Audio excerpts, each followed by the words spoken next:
இந்த நல்ல நாளிலே நம்முடைய ஆயுசு நாட்களில் கர்த்தர் ஒரு புதிய மாதத்துக்குள் நம்மை பிரவேசிக்க செய்திருக்கிறார். ஆமென் சொல்லுங்க. ஒவ்வொரு வருடத்திலையும் 365 நாள் தான் இருக்கும். 4 வருஷம் கூட சொல்ல அது 365 சொல்லுங்க 66 மாறும். ஆமென் சொல்லுங்க. தெரியுமா? ஞாபகம் இருக்கா? ஒரு நாள் கூட கூடுகிற ஒரு நாள். இந்த மாதத்தில் 29ஆம் தேதி ஒரு குழந்தை பிறந்துச்சுன்னா 4 வருஷத்துக்கு ஒரு முறை தான் அந்த பிள்ளைக்கு பிறந்த நாள் வரும். அல்லேலூயா, அல்லேலூயா. ஆதலால் இந்த நல்ல காலையிலே வந்த உங்களை எல்லாரையும் மனமாற நான் வாழ்த்துகிறேன். ஆமென் சொல்லுங்க. கர்த்தர் நல்லவர். ஆமென் சொல்லுங்க. இந்த காலையிலே புதிய வாக்குத்தத்தத்தை கேட்கவும், ஒரு புதிய மாதத்தின் முதல் நாளே கர்த்தருடைய பந்தியிலேயும் அமர்ந்து கொள்வதற்கு உற்சாகப்பட்டு வந்த தேவ பிள்ளைகளை நான் வாழ்த்துகிறேன். உற்சாகத்தோட கரங்களை தட்டி அல்லேலூயா. இந்த காலையிலே நாம் கர்த்தருடைய வாக்குத்தத்தத்துக்கு நேராக கடந்து செல்ல போகிறோம். வாசிக்கலாமே. எசையா 40:31. கர்த்தருக்கு காத்திருக்கிறவர்களோ புது பலன் அடைந்து கழுகுகளைப் போல செட்டைகளை அடித்து எழும்புவார்கள். அவர்கள் ஓடினாலும் இளைப்படையார்கள், நடந்தாலும் சோர்ந்து போகார்கள். கண்களை மூடுவோம், செபிப்போம். வாக்குத்தத்தத்தில் உண்மையுள்ளவரும் வாக்கு மாறாதவரும் எங்களுக்காக மரித்து உயிர்த்தெழுந்து எங்களை மறுபடியும் உம்முடைய ராஜ்யத்துக்குள் அழைத்து கொள்ளுகிறவருமாகிய நல்ல ஆண்டவரே, வார்த்தை உம்முடையது. வார்த்தையின் மறைப்பொருளை பரிசுத்த ஆவியானவர் இந்த காலையிலே வெளிப்படுத்தி தாரும். சுயம் வெளிப்படாதபடி கர்த்தர் காத்துக்கொள்ளும். இயேசுவின் நாமத்தில் ஜெபிக்கிறோம் எங்கள் நல்ல பிதாவே, ஆமென். அல்லேலூயா. சந்தோஷம். இந்த பிப்ரவரி மாதம் 2024 முதல் நாளில் வாக்குத்தத்த வார்த்தையோடு சந்திப்பதிலே மிகுந்த சந்தோஷம். இந்த காலையிலே என்னை போல ஒரு போதகர் சபையில் பிரசங்கிக்க தொடங்கினார். அல்லேலூயா, அல்லேலூயா. அவர் முதலாவது சொன்னார், சபை நடக்க வேண்டும். சபை நடக்க வேண்டும். மூப்பர் சொன்னார், அல்லேலூயா சொன்னார். சபை மூப்பர் சொன்னாரு, அல்லேலூயா. இரண்டாவது போதகர் சொன்னார், சபை ஓட வேண்டும். சபை அதுக்கு ஆமேன் அல்லேலூயா சொன்னார். மூப்பர் ஆமேன் அல்லேலூயா சொன்னார். மூன்றாவது சபை போதகர் சொன்னார், சபை பறக்க வேண்டும். சபை ஆமேன் ஆமேன் ஆமேன் சொன்னார். நான்காவது சொன்னார், இந்த நிலையில் சபை வளர வேண்டும் என்றால் நாம் தியாகம் செய்ய வேண்டும், சிலதை அர்ப்பணிக்க வேண்டும், சிலதை கொடுக்க வேண்டும். மூப்பர் பேக்ல இருந்து கூப்பிட்டு சொன்னாரு, இல்லையா நடந்து போனா மட்டும் போதும் சபை என்று சொன்னார். எத்தனை பேருக்கு விளங்குச்சுன்னு தெரியல. இந்த நல்ல காலையிலே பரிசுத்த ஆவியானவர் இந்த லீஃப் இயர் என்று அறியப்படுகிற பிப்ரவரி மாதம் எல்லா வருடத்திலும் 28 என்ற நாட்கள் கொள்கிற இந்த ஆண்டு லீஃப் இயர் என்று அறியப்படுகிற 29வது நாளை கொண்ட இந்த பிப்ரவரி மாதத்தில் சபையை பார்த்து சொல்லுகிற வார்த்தை என்னவென்றால், கர்த்தருக்கு காத்திருக்கிறவர்களையோ, கர்த்தருக்கு காத்திருக்கிறவர்களையோ. இன்னைக்கு காலையிலே இந்த சத்தத்தை கேட்க வேண்டும், இந்த வாக்குத்தத்தத்தை சுதந்தரிக்க வேண்டும் என்று கர்த்தருக்குள் நீங்கள் இந்த இடத்திலே காத்திருக்கிறீர்கள். பல நேரத்தில் ஜெபத்திலே நீங்கள் காத்திருக்கிறீர்கள், சில உபவாசத்தில் நீங்கள் காத்திருக்கிறீர்கள். நல்லது. இந்த காலையில பரிசுத்த ஆவியானவர் சபையோடு சொல்லுகிறார், கர்த்தருக்கு காத்திருக்கிறவர்களை என்ன செய்வார் என்று பரிசுத்த வேதாகமம் நம்மை என்ன படிப்பிக்கிறது என்றால், இயேசு கிறிஸ்துவானவர் மரித்து உயிர்த்தெழுந்து நித்திய ராஜ்யத்துக்குள் சென்றார். அவர் போகும் பொழுது தன்னுடைய சீஷர்களோடும் தன் கூட இருந்தவர்களோடு சொன்னார், நான் எப்படி போனேனோ உங்களுக்கு ஒரு தேற்றரவாளனை உங்களுக்கு அனுப்புவேன் என்று அவர் இந்த பூமியிலிருந்து பரமேறும் பொழுது சொன்ன வார்த்தை. அப்படி 120 பேர் கலங்கி பயந்து, இனி நம்ம வாழ்க்கையில யார் நம்மை அங்கீகரிப்பார், யார் நம்மை தேற்றுவார், யார் நம்மை அரவணைப்பார் என்று காத்து கொண்டிருந்து 120 பேர் கர்த்தர் பாதத்தில் காத்திருந்தார்கள். காத்திருந்த 120 பேர் அடைக்கப்பட்ட பூட்டப்பட்ட அந்த இடத்தில், பெந்தைக்கோஸ்தே என்ற நாள் என்ற அந்த நாளில், இயேசு பரமேறின நாளிலிருந்து 50வது நாளிலே பரிசுத்தாவியானவர் காத்திருந்தவர்கள் மத்தியிலே ஒரு பெரிய கொடுங்காற்றாக இறங்கி அவர்களை பலப்படுத்தி தைரியப்படுத்தி அவர்களுக்குள் காத்திருந்தவர்களுக்குள் அவர் அசைவாடினார். அன்று அசைவாடினவர் இன்றைக்கும் சபையோடு அசைவாடி கொண்டிருக்கிறார். கரங்களை தட்டி கர்த்தருக்கு ஸ்தோத்திரம் பண்ணுவோமாக. இந்த சத்தத்தை கவனிக்கிற இந்த புதிய மாதத்துக்குள் வந்திருக்கிற சபையை பார்த்து சொல்லுகிறார் கர்த்தர், நீங்களும் நானும் கர்த்தருக்குள் காத்திருக்க வேண்டும். ஒரு ட்ரெயினை பிடிப்பதற்கு எத்தனை மணி நேரம் காத்திருக்கிறோம்? ஒரு விமான பிரயாணத்திற்கு எவ்வளவு நேரம் காத்திருக்கிறோம்? ஒருவர் வேலை செய்து அதன் சம்பளம் வருவதற்காக எத்தனை நாள் காத்திருக்கிறோம்? ஒரு பிள்ளை பெறும் என்று சொல்லி எத்தனை நாட்கள் காத்திருக்கிறோம்? ஆனால் இன்றைக்கு கர்த்தர் சொல்லுகிறார், கர்த்தருக்கு காத்திருக்கிறவர்களை கர்த்தர் கைவிட மாட்டார். ஆமென் சொல்லுங்க. இந்த ஆண்டில இந்த 2வது மாதத்துல சபையை சிலதுக்காக நீ காத்திருப்பாய். ஆனால் அந்த காத்திருப்பதற்கு உனக்கு ஒரு பரிகாரத்தை கொண்டு வருகிற, உனக்கு ஒரு நன்மையை கொண்டு வருகிற ஒரு தெய்வம் இந்த காலையில உன் பட்சமாய் இறங்கி வந்திருக்கிறார். அல்லேலூயா. அவ்வளவுதான். நீ இந்த மாதத்தை விட அட்ரஸ் இல்லாமல் போய்விடுவாய் என்று பலர் உன்னை பார்த்து விதி எழுதும் பொழுது, உங்களை பார்த்து என்னை பார்த்து அவர்கள் பகிரங்கமாய் முகாமுகமாய் சொல்லும் பொழுது, கர்த்தர் சொல்கிறார், என்னிடத்தில் காத்திருக்கிறவனுக்கு நான் தருகிற பெரிய வாக்குத்தத்தம் என்னவென்றால், அவனுக்கு ஒரு புது பலனை நான் தருவேன். பக்கத்தில் இருக்கிறவங்கள பார்த்து சொல்லுங்க, இந்த மாதத்தில் போன மாதத்தை விட ஒரு புதிய பலனை தருகிற மாதம். கரங்களை தட்டி கர்த்தருக்கு ஸ்தோத்திரம் பண்ணுங்க. நீங்கள் புது பலன் அடைவீர்கள்.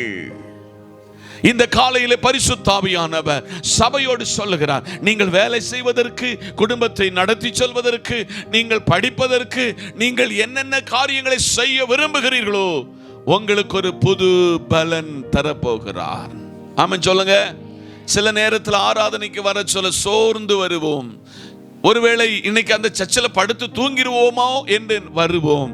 ஆனால் இங்கு வரும் பொழுது கர்த்தர் பாதத்தில் இந்த 2.5 மணி நேரம் காத்திருக்கும் பொழுது ஒரு புது பலத்தோடு நீங்கள் போயிருப்பீர்கள் என்று ஆவிக்குள் ஸ்தோத்திரித்து நான் விசுவாசத்தோடு சொல்லுகிறேன்.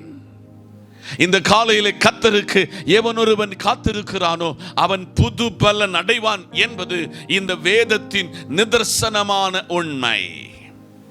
66 புத்தகங்கள் அடங்கிய எசையா என்கிற தீர்க்கதரிசியை புஸ்தகத்தை 2ஆக அவர் வேர்பிரிக்கிறார். சிறையிருப்புக்கு முந்தின நடந்த காலத்தை குறித்து, சிறையிருப்புக்கு பின்பு ஜனம் பட்ட பாடுகளை குறித்து, அந்த ஜனங்களுக்கு, சிறைப்பட்டு போன ஜனங்களுக்கு வாக்குத்தத்தமாக சொன்ன சில வார்த்தைகள் 40 முதல் 66 வரை நீங்கள் வீட்டில் போய் வாசித்துக் கொள்வீர்கள் என்றால் எசையாவில் பல வாக்குத்தத்தங்களை கர்த்தர் கொடுத்திருக்கிறார். அதில் ஒரு பிரதானமான வாக்குத்தத்தமாகும் இன்றைக்கு காலையிலே நாம் கேட்ட வாக்குத்தத்தம், நீங்கள் புது பலன் அடைவீர்கள்.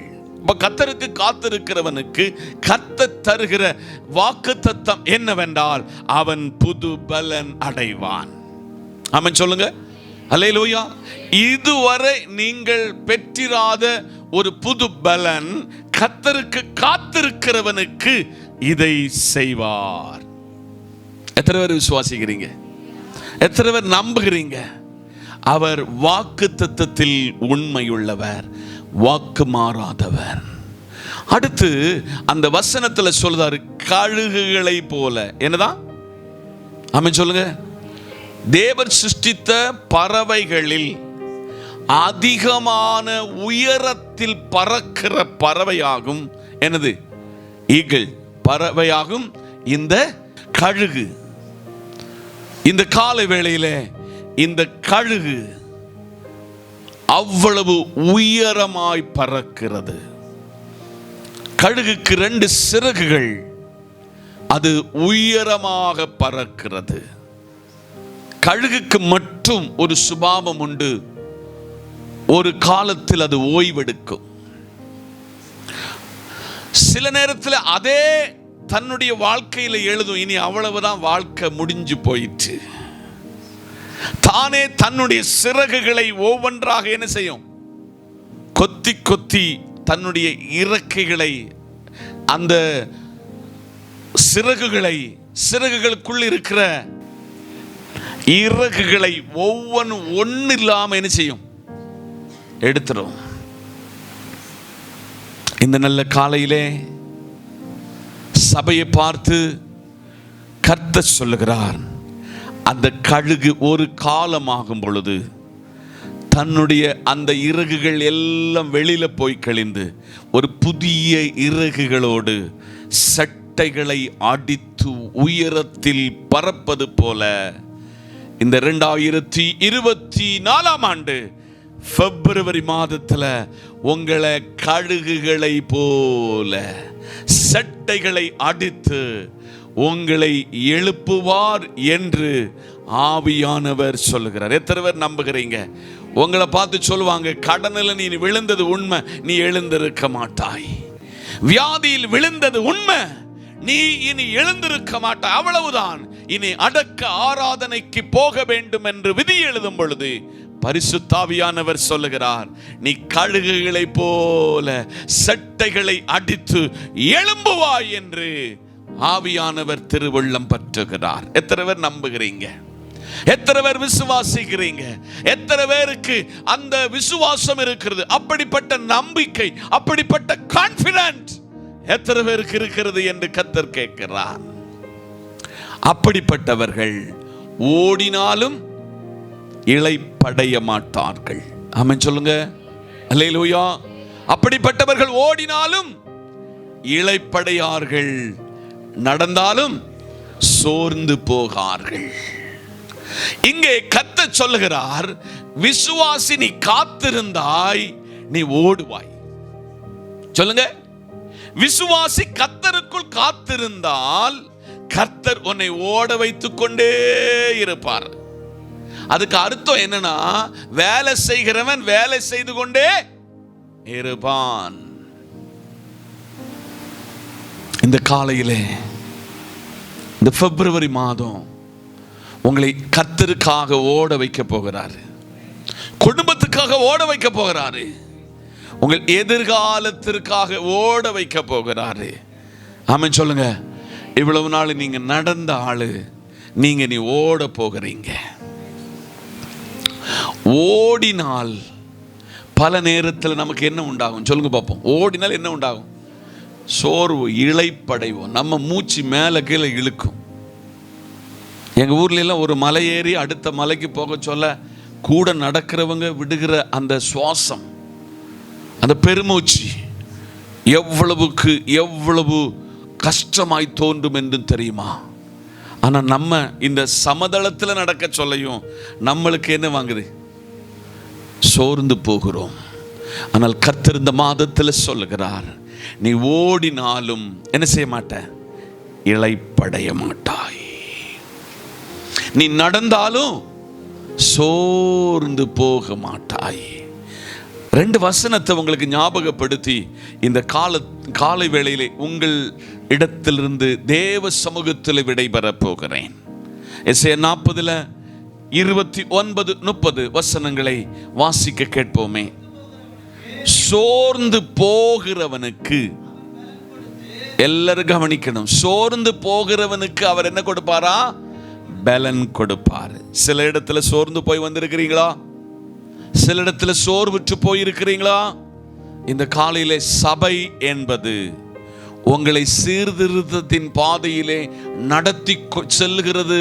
சபை, சபையில் உங்களுக்கு தேவ வார்த்தை ஆலோசனை கொடுக்கும் பொழுது சில நேரத்தில் சோர்ந்து போகலாம். இன்னைக்கு அப்படிப்பட்ட ஒரு சோர்வுக்குள் இந்த காலையிலே வந்திருக்கலாம். சோர்ந்து போகிறவனுக்கு என்ன செய்வாராம்? பலன் கொடுக்கிறவர். அடுத்து வாசிக்கலாமே. சத்துவம் இல்லாதவனுக்கு சத்துவத்தை பெருக பண்ணுகிறார். 30ஆம் வசனம். எல்லாரும் கவனிக்கணும். இளைஞர் இளைப்படைந்து சோர்ந்து போவார்கள், வாலிபரும் இடறி விழுவார்கள். கர்த்தருக்கு காத்திருக்கிறவர்களோ புதுபலன் அடைந்து கடுகுகளை போல செட்டைகளை அடித்து எழும்புவார்கள். அவர்கள் ஓடினாலும் இளைப்படையார், நடந்தாலும் சோர்ந்து போகார். எத்தனை பேர் இன்னைக்கு காலையில் இந்த வாக்கு தத்தத்தில் நம்பிக்கை வைக்கிறீங்க?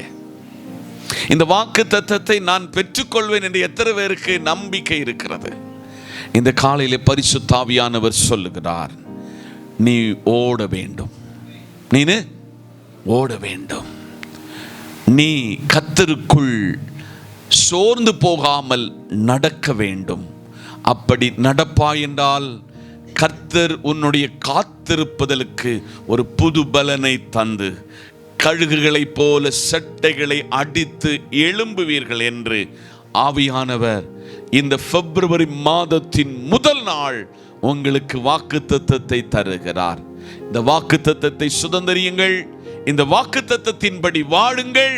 இந்த வாக்குத்தத்தம் உங்களையும் உங்கள் குடும்பங்களையும் ஆண்டவர் ஆசீர்வதித்து நிறைவான நன்மைகளை பெற்றுக்கொள்வதற்கு உதவி செய்வார் என்று மனமாற வாழ்த்தி கர்த்தர் பாதத்தில் அமர்ந்து கொள்ளுகிறேன்.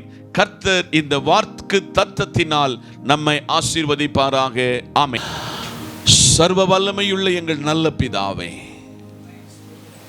இந்த வாக்கு தத்தத்திற்காக ஸ்தோத்திரம். இந்த வாக்கு தத்தம் எங்களில் குடும்பங்களில் நிறைவேற கிருபை தாரும்.